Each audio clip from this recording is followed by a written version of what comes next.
Ilang lyrics sa kanta ni Taylor Swift ang background sa photo ni Chris Aquino na makikitang kasama si Michael Leyva at ang anak na si Bimbi. Ayon sa lyrics, "And I couldn't be sure, I had a feeling so peculiar that this pain would be forevermore." Ayon sa mga fans, patuloy nilang pinagpipray ang kagalingan ni Chris Aquino. Ilang mga fans din ang nagsabing tila namimiss nila si Vice Governor sa tabi ni Chris. Matatanda ang ilang pagkakataon na nandun si Vice Gov para samahan si Chris sa kanyang check-up at pati na rin sa pagkakaroon nito ng time na lumabas.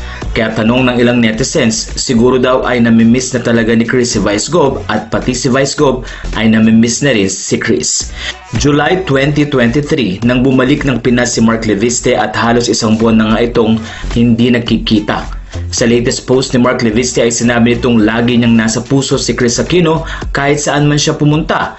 Matatanda ang nakipag-break si Chris kay Mark dahil na rin alam niyang mahihirapan sila sa setup ng long-distance relationship. Pero ayon kay Mark, si Chris pa rin ang tinitibok ng kanyang puso at wala ng iba.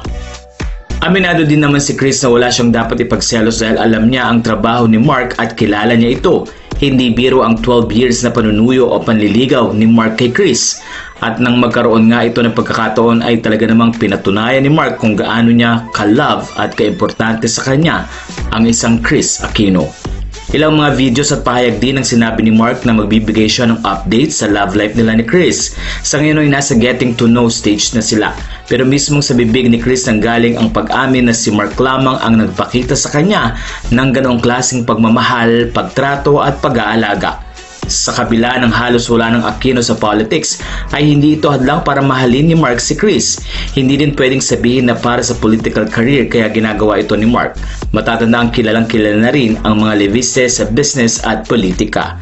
Kaya dito pa lang ay masasabing genuine o puro ang pagtingin ni Mark kay Chris. Umaasa naman na muling magkakasama si Mark at Chris dahil mukhang namimiss na nga nila ang isa't isa. Wala na po ang masasabi nyo sa story na ito. Please continue to subscribe and please do not forget to comment.